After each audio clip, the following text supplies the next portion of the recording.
Good morning. Before I address the Security Council, I want to say a few words about the shooting this weekend at a synagogue in San Diego. Barely 6 months ago, we saw the worst attack on Jews in American history. We spoke about it right here. From the Tree of Life Synagogue in Pittsburgh to the Chabad Synagogue in Poway, California, anti-Semitism is no longer a fringe bigotry in the US. Then, as now, all the right people are saying all the right things. They express their sympathies and call for an end to this violence and bigotry.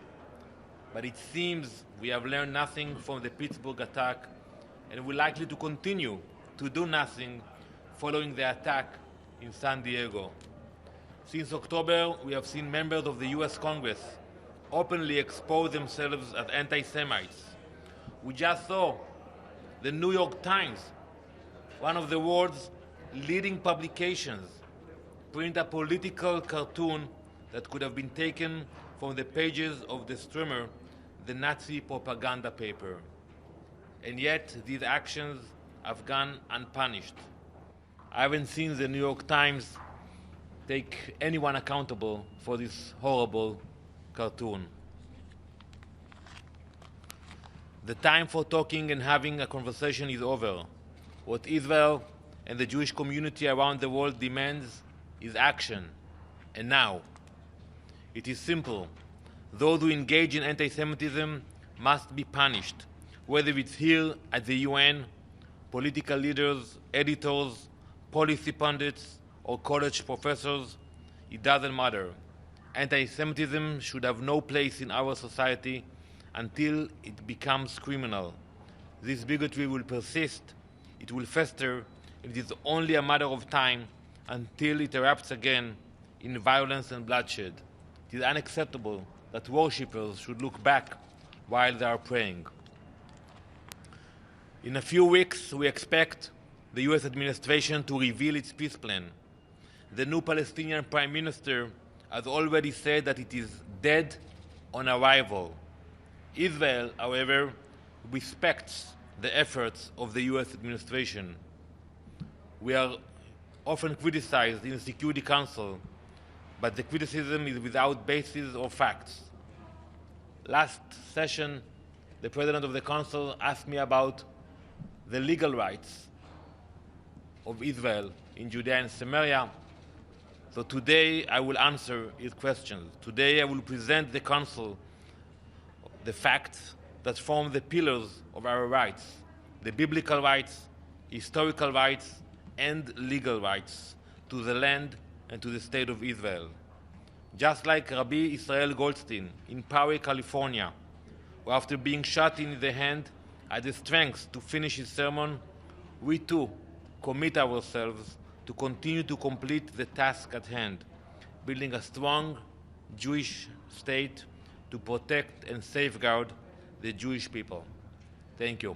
Mr. Ambassador, are you planning or are you talking about action against the New York Times, like legal action, or is it only political action, or what kind of action when you said that it's time for action now?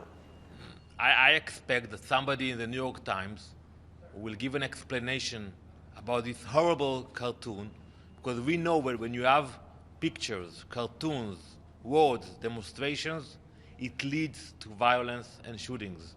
So it's not about me to decide who is accountable, but I think somebody should be accountable to this horrible cartoon. Ambassador, in the final hours of your election campaign, Prime Minister Netanyahu said he was going to annex settlements in the West Bank. Can you be clear to us, is that now Israeli policy, or was that just a last-minute ploy for votes? So, as I said a few minutes ago, we respect the work of the US administration. We are waiting for the plan to be revealed, and we are here to negotiate, to speak. Unlike the Palestinians, who say already that they are not accepting the US as mediators, they are not accepting us as partners. On the contrary, we will wait and we will engage, but let's wait for a few weeks and see the plan. The Prime Minister misspoke when he said that? No, as I mentioned, we are waiting for the plan, and we will go from there. Ambassador, the New York Times has apologized for the cartoon. Do you not accept that apology? I'm not in a position of accepting or not accepting the apology. But if somebody made a mistake, I think somebody should be accountable. And that's my point about this cartoon. And we have to understand that when you write or when you put a picture, there are consequences for that. And it was a horrible cartoon. What are the consequences?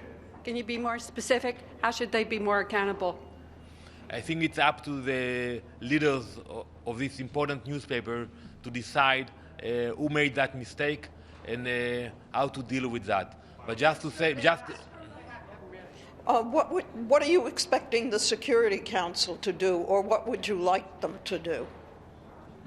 Well, the Security Council, as I said, we expect them to be open-minded to the peace initiative of President Trump, like we are doing that, and to listen to what I'm going to speak about today, about our rights to the land.